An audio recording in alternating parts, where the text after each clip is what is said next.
And then with that, we'll start off with the third step prayer, Rob, on page 63. You got it, my friend. Welcome, everybody. I'm Rob K., recovered alcoholic. And on page 63 is our third step prayer. If you want to follow along. God, I offer myself to thee, to build with me and do with me as thou wilt.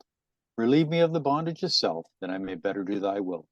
Take away my difficulties, that victory over them may bear witness to those I would help with thy power, thy love, and thy way of life. May I do thy will always. Excellent. Thank you, Rob.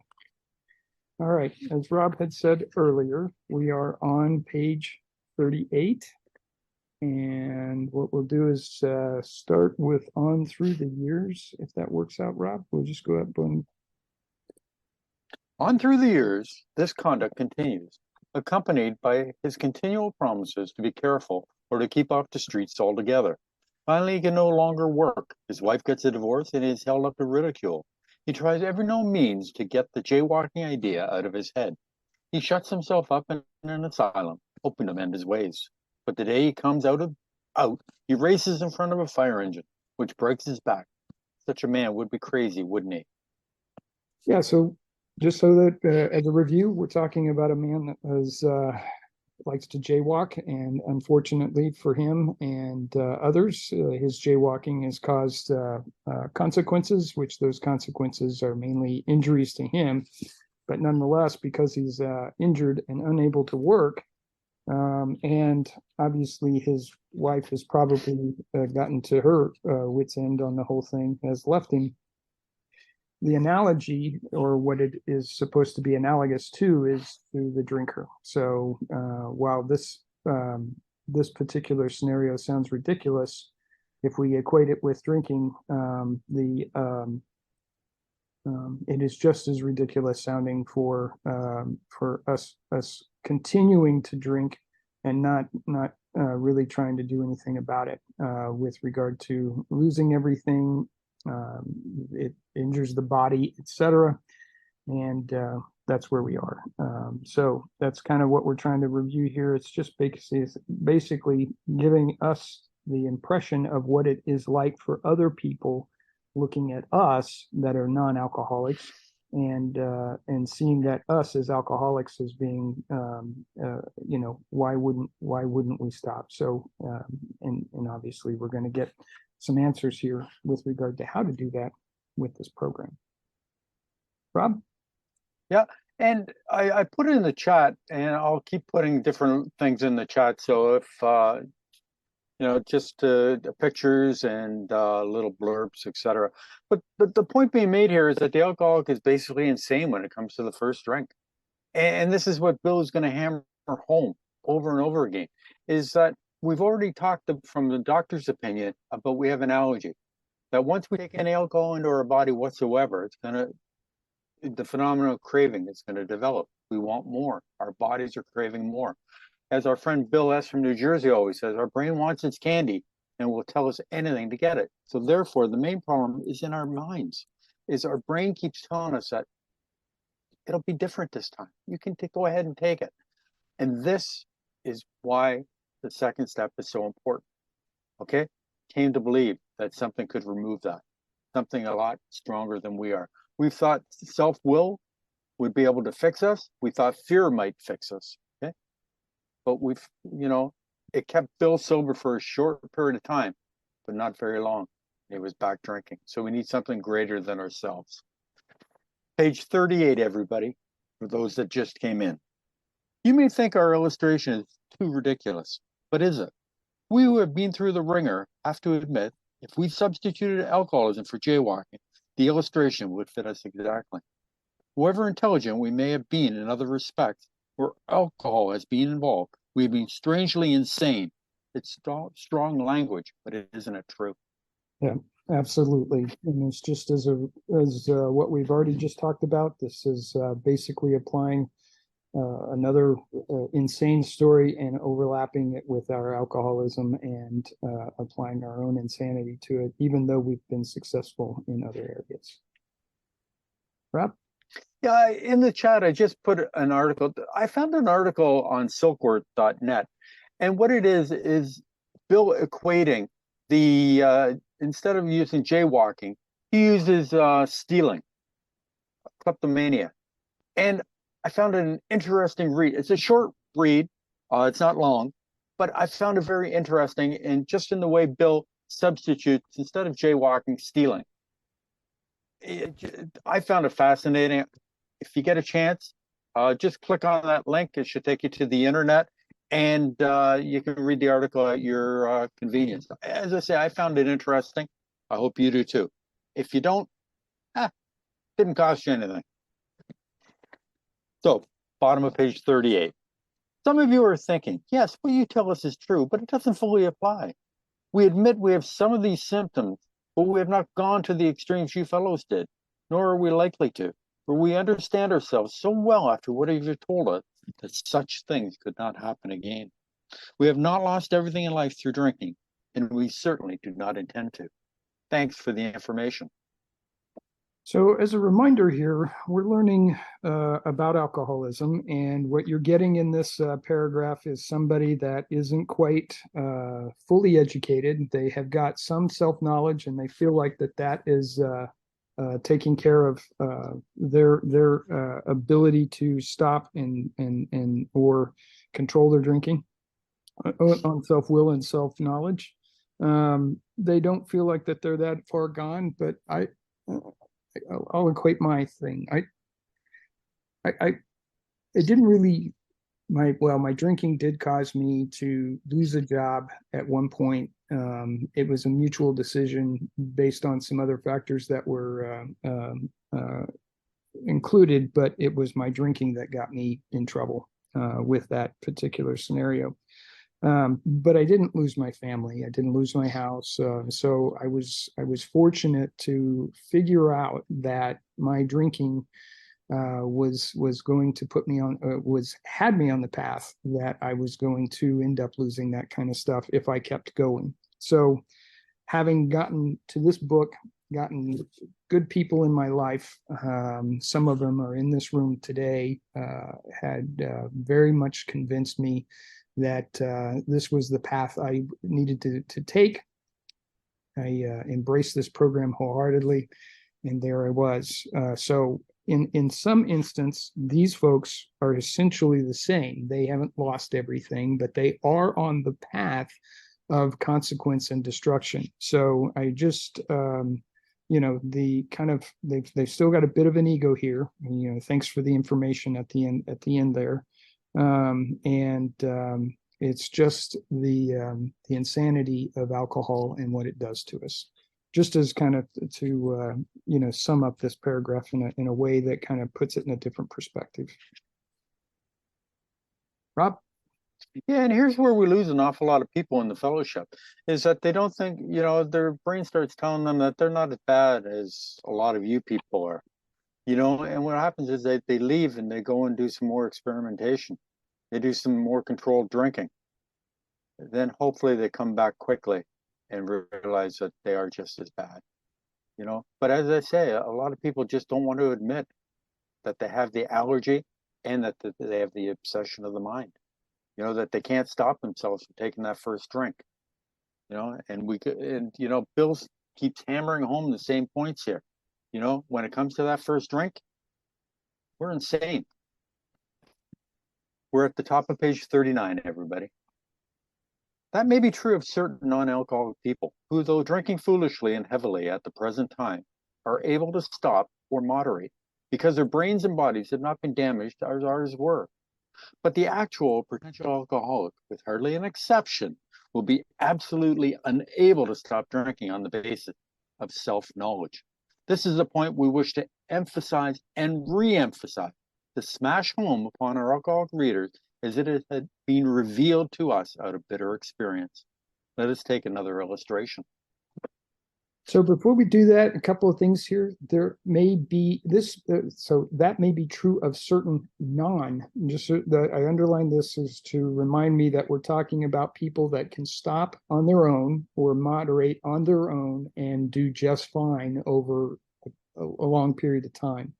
Those people are not alcoholic like we are. And so these are the non-alcoholic people who and they go on maybe foolishly and heavily, aren't quite there for whatever reason. Maybe they're not alcoholic at all, or maybe they're just at the beginning stages of that loss of control, but they're still able to control things. But what we do have, which is I would, to a person, raise my hand as well, is the alcoholic is unable to stop drinking on the basis of self-knowledge and their self-will. And that's just absolutely true of all alcoholics. They just cannot stop under their own self-knowledge and self-will. And this is a point that the book will emphasize again and again. Yeah, remember on page 20, we talked about three types of drinkers. We talked about the moderate drinker, has little trouble giving it up. We talked about the hard drinker, which may impair him physically and mentally. This person can stop or moderate. It's a big if here, if given sufficient reason. Though they might find it a little bit difficult. Then we have the real alcoholic. At some stage of his drinking career, he begins to lose all control of his liquor consumption once. And emphasize that once he starts to take that first drink. So remember, there are some people that, are able to give it up if given sufficient reason. And when I think of these type of people, I think of the students that have gone away to university or college. And, they're away from their parents for the first time, and they go a little wild. They drink more than what they really should. But then what happens is they knuckle down either at school, or, they end up getting a job, and they get a wife, the kids, the house, and everything like that. And what happens is they settle right down. They give up that. They've had their wild period of time. We never gave up on our wild times. We always wanted to be the life of the party and be in the party. So now we're going to go into Fred. And I love Fred. I love his story. And Leo will tell us all about Fred. And I got some information I'll throw up in the chat after we read the first little bit. Fred is a partner in a well-known accounting firm. His income is good. He has a fine home, is happily married, and a father of promising children of college age. He has so attractive a personality that he makes friends with everyone. If ever there was a successful businessman, it is Fred. To all appearance, he is a stable, well-balanced individual. Yet he is alcoholic. We first saw Fred about a year ago in a hospital where he had gone to recover from a bad case of jitters. It was his first experience of this kind, and he was much ashamed of it. Far from admitting he was an alcoholic, he told himself he came to the hospital to rest his nerves. The doctor intimated strongly that he might be worse than he realized. For a few days, he was depressed about his condition. He made up his mind to quit drinking altogether. It never occurred to him that perhaps he could not do so, in spite of his character and standing. Fred would not believe himself an alcoholic, much less accept a spiritual remedy for his problem. We told him what we knew about alcoholism. He was interested and conceded that he had some of the symptoms, but he was a long way from admitting that he could do nothing about it himself. He was positive that this humiliating experience, plus the knowledge he had acquired, would keep him sober the rest of his life. Self-knowledge would fix it. Not for a real alcoholic. And just as part of this is that this person, Fred, his name is Harry Brick. And Rob has put some stuff in the chat there about Harry.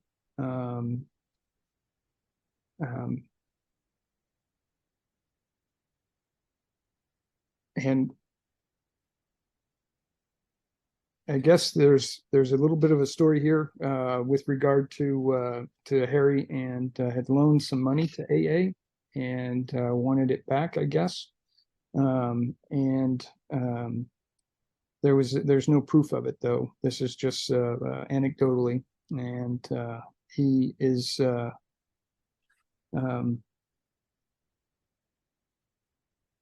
his story here is what we're reading on page 39 through 43. So this is the scenario that most people find themselves in, especially people that are just beginning to realize that they're alcoholic.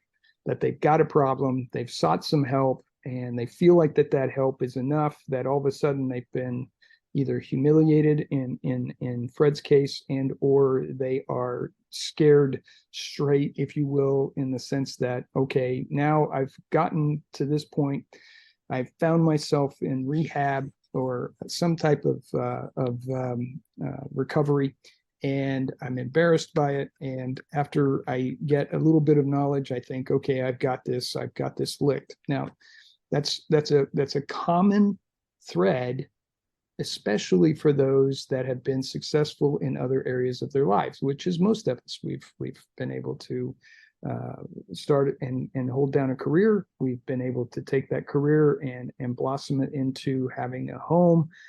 We've started a family, and we're, whether you're a mother or father, and you've been able to raise kids, and everything seems to be going well. You make good, sound decisions in everything but this drinking. And so you feel like that it's just a matter of getting yourself in the right frame of mind to be able to do that. And you're going to find that you can't. And it's because of the allergy. You're powerless over alcohol. Once you start drinking, you can't stop. And that allergy does kick in. And it's really got a hold of it and of us.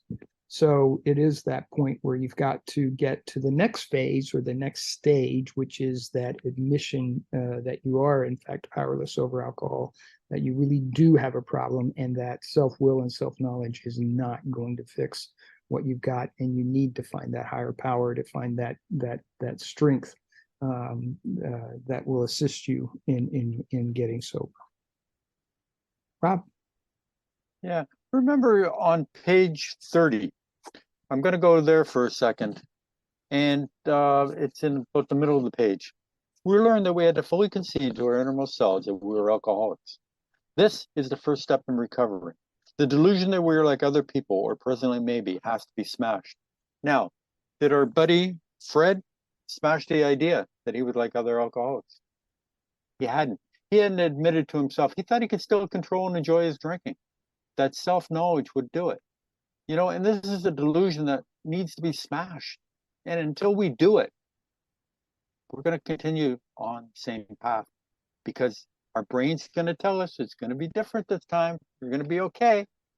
We're not going to end up, as I love always how Bill always does it. We're not going to end up coming home with one shoe. And I always love that line, because I can picture it in my head. This poor guy coming home, his suit's all misshapen, and the tie is askew, and he's only got one shoe on. We what, we go to the bitter end trying to prove that we can do it on our own, because in so many other things in our life we've done it. We usually do well at work when we show up. We do well with things. We are doers, okay? We can do many things, but when it comes to combating alcohol, we can't do it. We need something greater than ourselves. And until we can come to that conclusion, we're going to keep doing the same thing over and over again, expecting different results, but getting the same results. Here we go, page 40, everybody. We heard no more of Fred for a while. One day we were told that he was back in the hospital.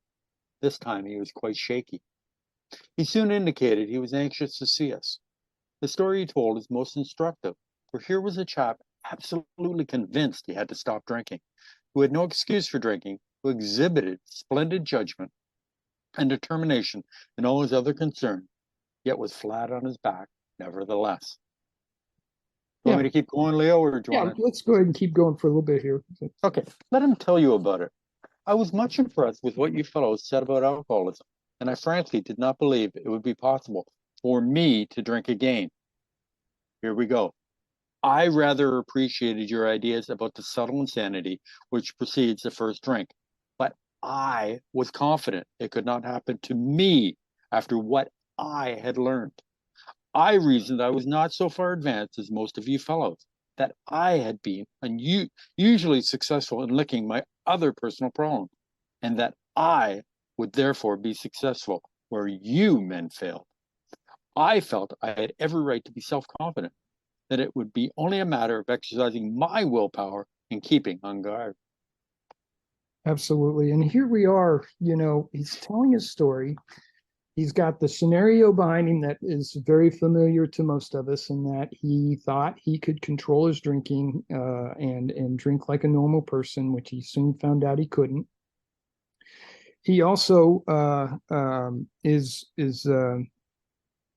at least now at this point willing to admit that he has a problem, and that he is willing to start looking at things, although he's still kind of there where he said, not only did I appreciate your ideas about a subtle insanity which precedes the first drink, but I was confident it could not happen to me after what I had learned. Now he's kind of starting to move into that area where that self-will, that self-knowledge isn't enough. And he is basically telling us his reasoning for how he thought he was okay, which is where Rob has indicated so many eyes, as he emphasized in that. And because he had been successful in other areas, he should be able to be successful here. But at this point, he is admitting that his self-confidence, and because of everything else in his life being successful, that he had every right to be confident that he could control it, his drinking in there. And here we are with that willpower, that inability to not take that first drink, and then once you take that first drink, the allergy kicking in and you can't stop. So it's very telling with regard to I can remember me trying to reason and myself out of admitting that I really had a problem, and even though I had a problem, somehow, some way, I was going to be able to figure out a solution for it, because by gosh, I was successful in doing all these other things, I should be able to be successful here, and it just wasn't going to be. Rob? Yeah, I put a couple of things in the chat. One is, where Harry worked and stuff like that. I find it fascinating. If it's not your cup of tea, don't worry about it. It's not. Knowing all this stuff doesn't, make you more sober than me. Okay, it just pure interest. I like the fact that it brings these people alive to me. I can picture what they look like because I have a picture of who they are. He does not look like a happy man. I also put in the chat, he gave $10 to Work Publishing for the big book to be published. It is said in many internet articles that that's what he sued AA for, is to get his $10 back. I have never been able to see anything in any of the records that they ever went to court or anything like that. So who knows whether that's true or whether it's just something that has been made up. So, whatever. But the fact that, I tried to emphasize I tried. I'm sure you noticed how many times I emphasized the word I and me, because this is what it's all about. Bill mentioned earlier that one of our problems is that we're selfish, and it's all about us. Well, here he thinks he can control the situation. He thought all it was a matter of being self-confident, that would only be a matter of exercising my willpower and keeping on guard. Okay, when we go to the next page, we'll see how well his guard did. Okay, so keep that in mind. In this frame of mind, I went about my business, and for a time all was well. I had no trouble refusing drinks, and began to wonder if I had been not making too hard work of a simple matter. One day I went to Washington to present some accounting evidence for a government bureau. I'd been out of town before during this particular dry spell, so there was nothing new about that. Physically, I felt fine. Neither did I have any pressing problems or worries. My business came off well. I was pleased and knew my partners would be too. It was the end of a perfect day, not a cloud on the horizon. A little foreboding, isn't it, Rob? The fact is, he's traveling. he's in a familiar place, but one that is probably fraught with what's the word I'm looking for? Temptation. And second, he's had a good day. Remember, we've talked about that people have excuses for drinking, and they can be either for having a bad day or for having a good day, and it runs the gamut of what's bad and what's good. But then nonetheless, this is he's feeling good. He's happy. He's a little bit light in his step, and we'll see where that takes him. Rob? One of the big lines that jumps out to me here is began to wonder if I'd not been making too hard work of a simple matter. How many of us go into the fellowship? We're not sure if we're alcoholics. I know when I came into the fellowship, I was not sure if I was an alcoholic. I knew that drinking was causing me consequences that I didn't like, but I didn't know. And this is where we lose an awful lot of people in the fellowship. They begin to wonder, just like we all do. And, and as kicking just pointed to the mind, our brains tell us, I'm not an alcoholic. I've been making too hard work about this thing. Just things haven't been going my way. So, you know what? You alcoholics, good luck to you. I'll never see you again. Hopefully they make it back in time before the worst happens. Organ shut down, death, because, to be honest, this is not a pretty disease of how people end up. Also, treatment centers talk about HALT, triggers. Okay, HALT is hungry, angry, lonely, or tired. Does Fred sound like he has any of those symptoms? No, he didn't. It was a perfect day. No cloud on the horizon. Did he have any triggers? People, places, and things? No. Everything's going his way. It's a beautiful day. So let's keep going. I went to my hotel and leisurely dressed for dinner. As I crossed the threshold of the dining room, thought came to mind that it would be nice to have a couple of cocktails with dinner. That was all, nothing more. I ordered a cocktail in my meal. Then I ordered another cocktail. After dinner, I decided to take a walk. When I returned to the hotel, it struck me a highball would be fine before going to bed. So I stepped into the bar and had one. I remember having several more that night and plenty next morning. I have a shadowy recollection of being in an airport bound for New York and of finding a friendly taxicab driver at the landing field instead of my wife. The driver escorted me about for several days. I know little of where I went or what I said and did. Then came the hospital with unbearable mental and physical suffering. So this was a bender, and one that started subtly, and it crept up and bit him, but nonetheless it was there. He is absolutely admitting here, even though he's not saying it directly, that he's powerless over alcohol. And once he started drinking, he found that he couldn't stop, even though he took a short break and took a walk.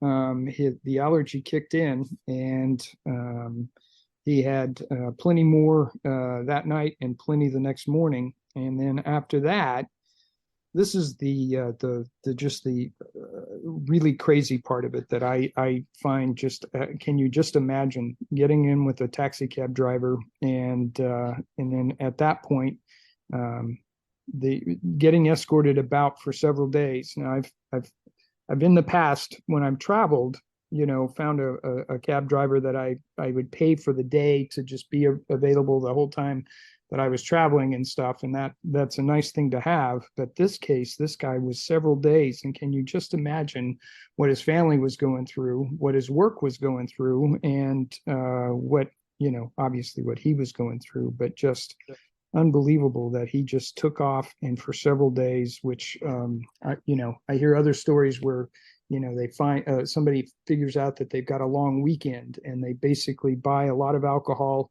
on a Friday afternoon, and they know that they've got Saturday, Sunday, and Monday for example, on a 3-day weekend, all set aside for him because of a holiday or something, and then basically take the phone off the receiver, or the receiver off the hook, and next thing you know, they are just basically completely shut off and closed away, and drink their 3 days away.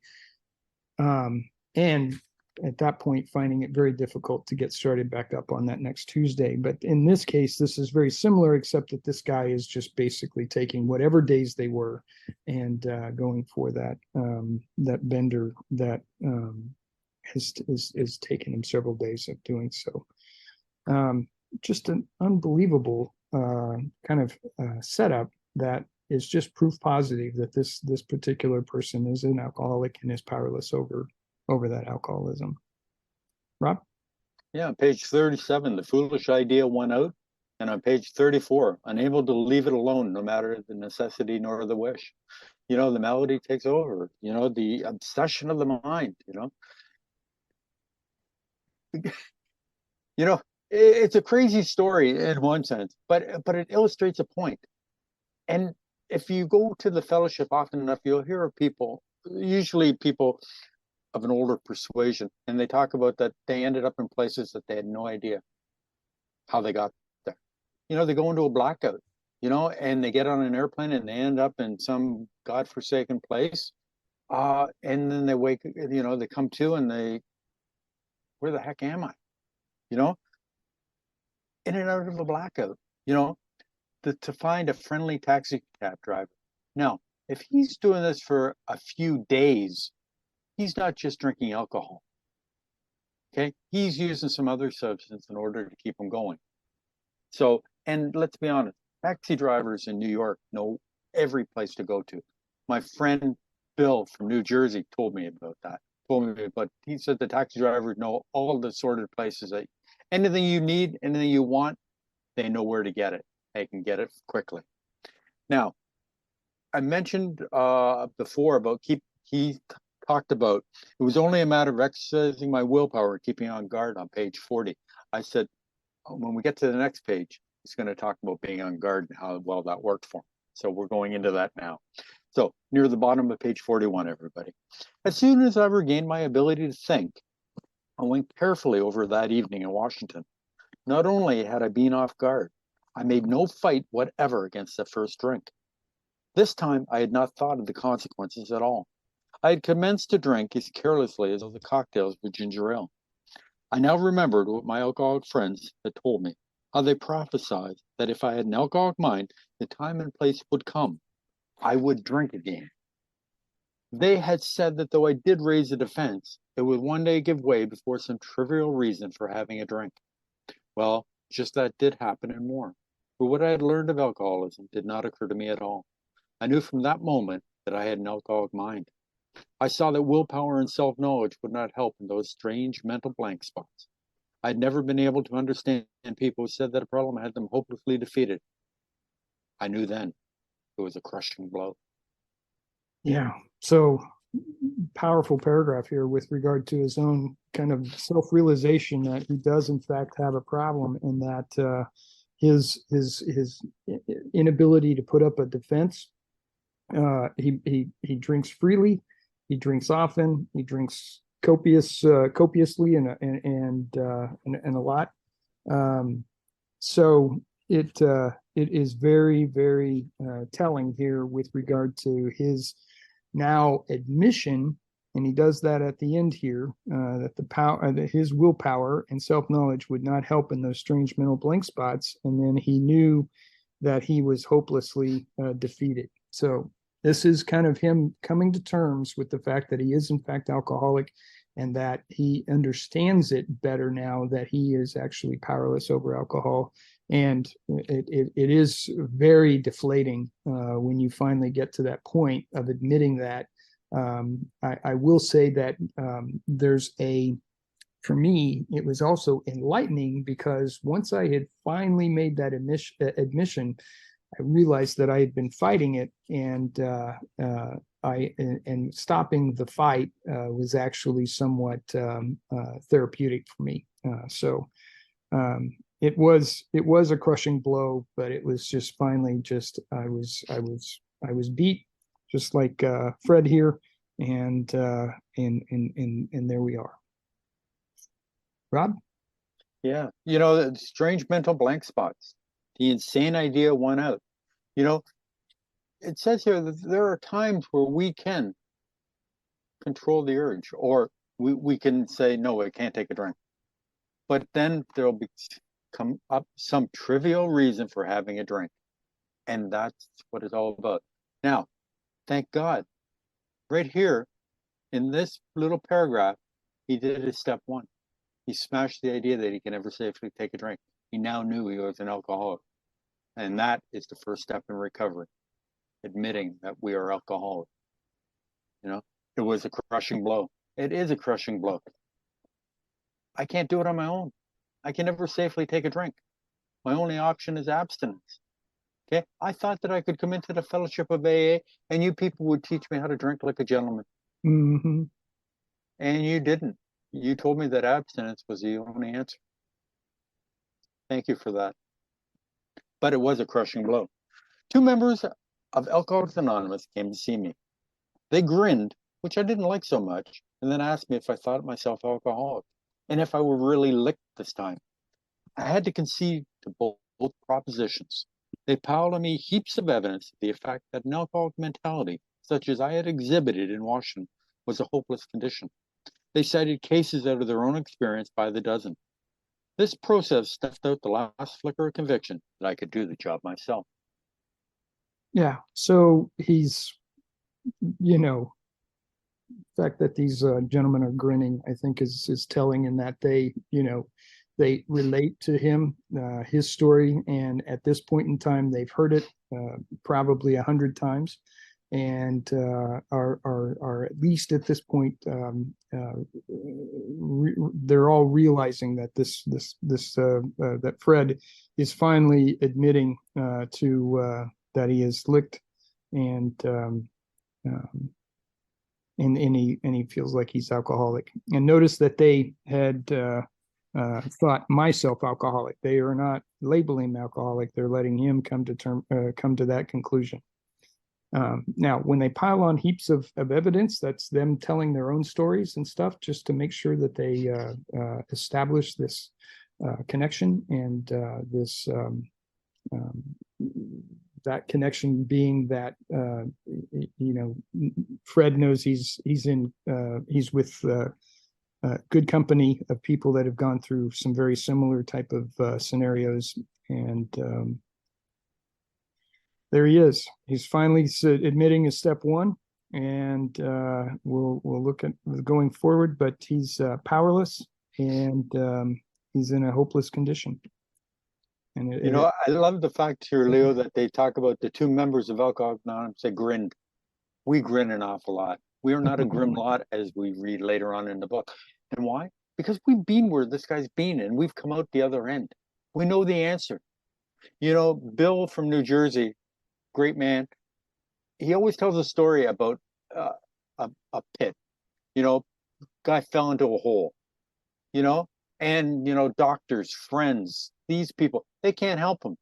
But what is that a sober member of Alcoholics Anonymous jumps into the hole with the gentleman, and the guy, the drunk says, "Are you crazy?"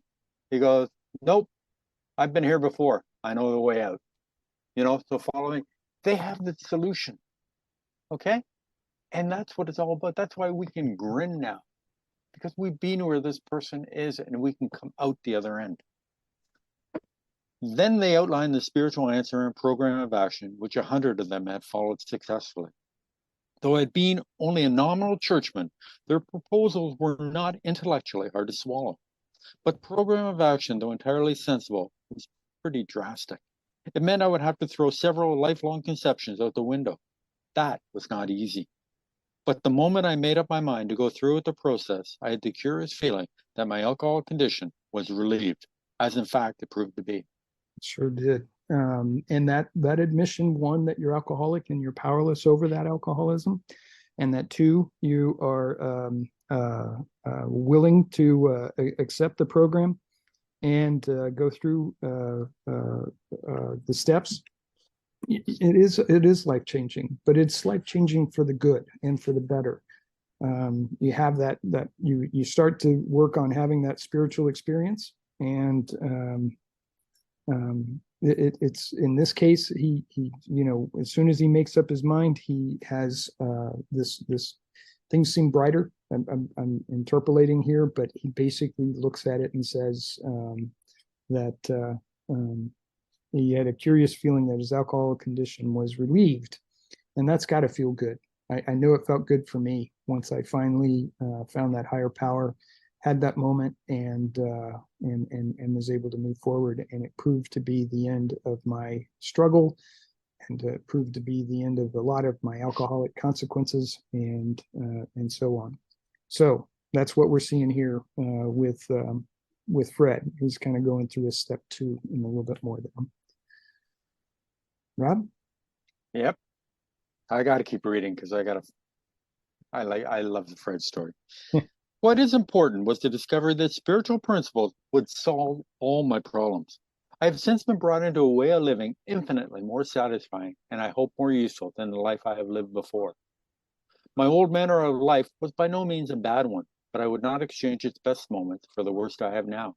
I would not go back to it, even if I could. Yeah, and that is true for all of us. It's that it's like, I guess I equate it to the worst day of fishing is still the better than the best day at work, kind of thing. So the idea here is that even if you could, and you wouldn't, because you've been able to see that this new way of thinking, this new approach to your alcoholism actually expands out, and it applies to the rest of your life. And by doing that, you find that you're in a much richer and more fulfilling kind of place in your life. The this spiritual principles kind of eliminates a lot of the resentment, a lot of the anger and the fears, etc. And that's a really good feeling, a really good feeling. Rob? Just a good feeling, Leo. Just a good feeling. It's a really great feeling. Great.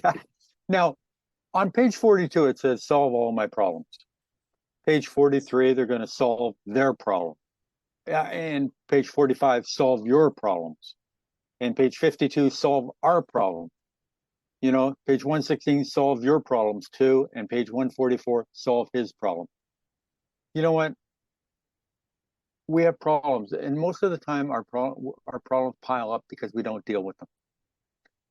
What we have done, we've gone for the easier, softer way, which is take a drink, and then that drink takes us to where we don't care about anything, or we don't have to deal with it. When we get into the spiritual solution, we deal with it when? Now. If we make a mistake in step 10, what does that teach us? We deal with it now.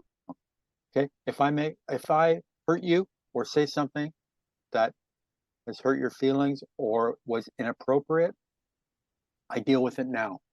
I do not sweep it under the rug and like I never said it. I deal with it.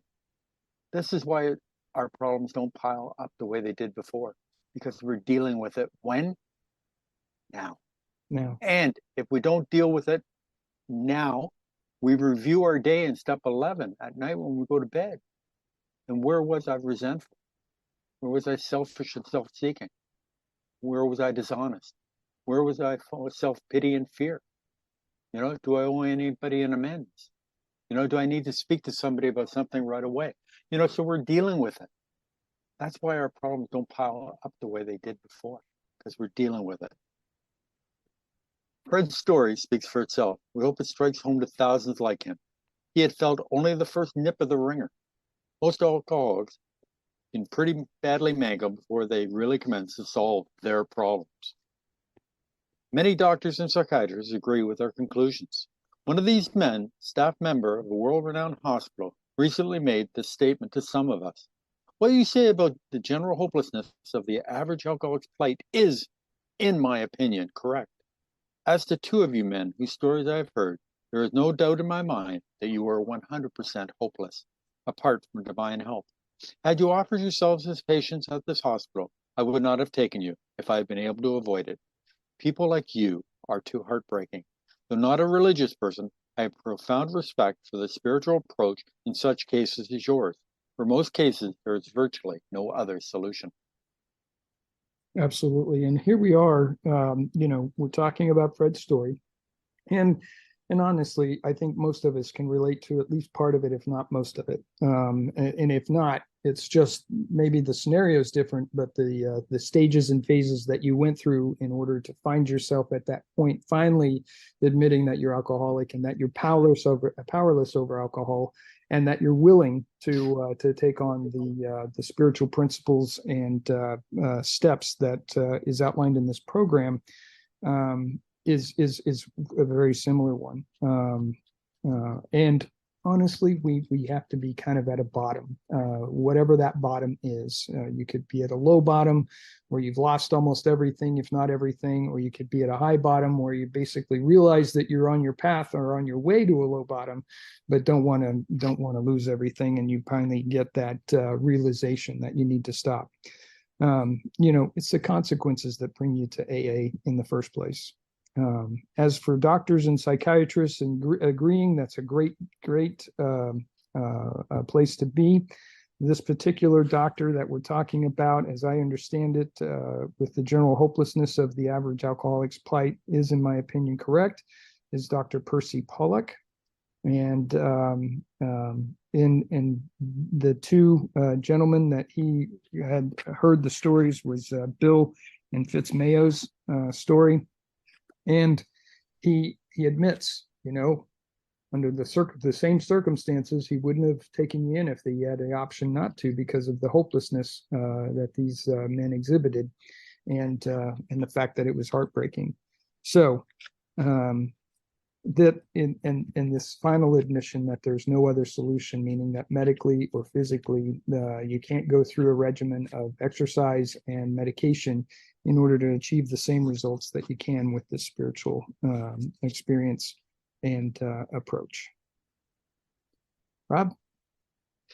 Yeah, it's nice to have somebody that's sticking up for us, and that a doctor. Doctors are starting to come to this way of thinking. Let's hit the last line. Yeah. Once more, the alcoholic at certain times has no effective mental defense against the first drink. Except in a few rare cases, neither he nor any other human being can provide such a defense.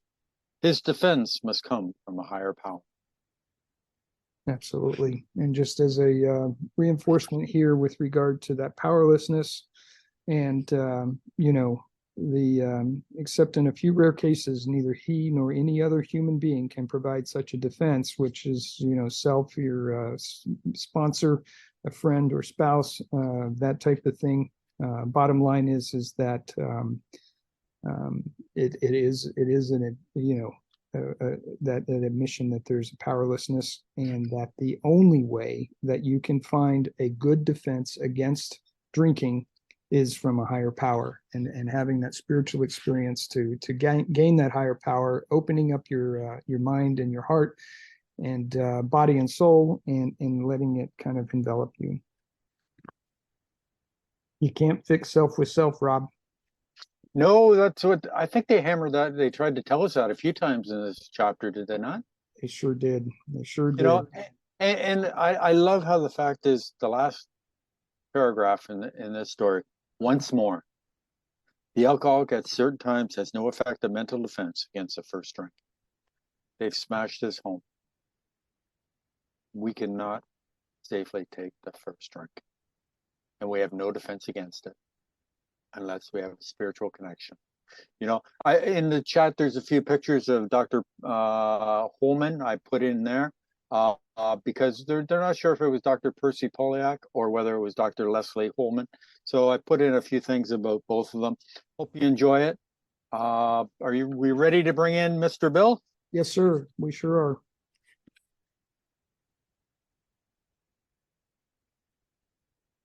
Yeah, hi, this is Bill, alcoholic from New Jersey. Thanks a lot, guys. Good job today. This is a really good chapter. It's got some real good information in it. And basically what Bill's doing, he's trying to give us like a rendition of alcoholism, showing us these different stories here that he wrote. And he wrote this story, The Man of 30, Jim the car salesman, the jaywalker, and Fred the accountant, just so he could show us what's going on with an alcoholic. And he put all of that in here just so he could say this last paragraph. This last paragraph in this chapter has all the information in it. This is the meat and potatoes of this paragraph. Once more, the alcoholic at certain times has no effective mental defense against the first drink. Like was already mentioned, he said once more, Bill is driving that point home. Bill understood. Alcoholics have to hear things over and over and over again before it sinks in. So he's driving that point home again. We have no effective mental defense against the first drink. That means my willpower won't work. My thinking the drink through won't work. My choice won't work because my brain is addicted. And the main problem of the alcoholic centers in the mind, and your mind is in your brain. That's where the problem is. So I can't use my willpower because my brain is infected with alcoholism, and that shuts my willpower off. The addicted part of your brain that's addicted to alcohol is stronger than your willpower, and it tells your willpower to shut up and be quiet. So willpower won't work, and he's trying to drive that point home over and over and over again. We can't rely on ourselves. Self-reliance doesn't work, and self-knowledge doesn't work. And then he says, neither he nor any other human being can provide such a defense. We're beyond human aid. And this book has told us that a few times already, and he's going to keep telling us that over and over again. We're beyond human aid. And he says his defense must come from a higher power. First time the book uses higher power, and he's telling us our defense has to come from a higher power. If it's a higher power, that means it's not us. It's something more powerful than us. We have to get in touch with something, whatever you want to call it, whatever your description is or your conception of a power greater than yourself. That's what we need because we're powerless over alcohol. And Bill's just trying to drive that point home. And we can't fix ourselves with our own brain. We have a broken brain, and you can't fix a broken tool with a broken tool. So it's impossible for us to fix ourselves. We need something more powerful than ourselves. And Bill's just driving it home, and he put all these stories in here to try to prove this point and show us this. Because, again, we can't help ourselves. We think we can, like this guy Fred, he's I will fix this, I can do this, I can do that. It's just me keeping my willpower and all of this other stuff. That doesn't work for us. If you're not an alcoholic, if you're a hard drinker, that kind of stuff will work for you. Once you're an alcoholic and you're addicted to alcohol and you've got the mental part of this disease along with the physical part, because you have the mental part, you can't use your brain to think your way out of it because something's wrong inside of our brain. That's where the alcoholism is. It's in your brain. An alcoholic is addicted to alcohol. When you get addicted to something, it's not your feet that are addicted. It's your brain that's addicted. When I was drinking, I didn't walk into the liquor store because my feet were addicted to alcohol.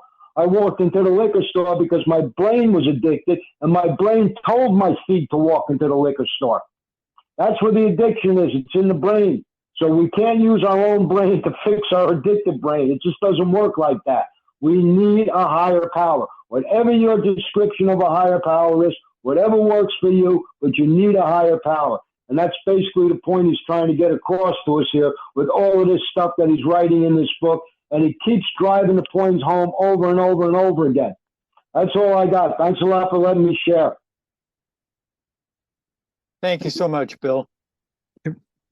All right. Well, Rob, let's close out with the Serenity Prayer, and then we'll open things up. Okay, sir.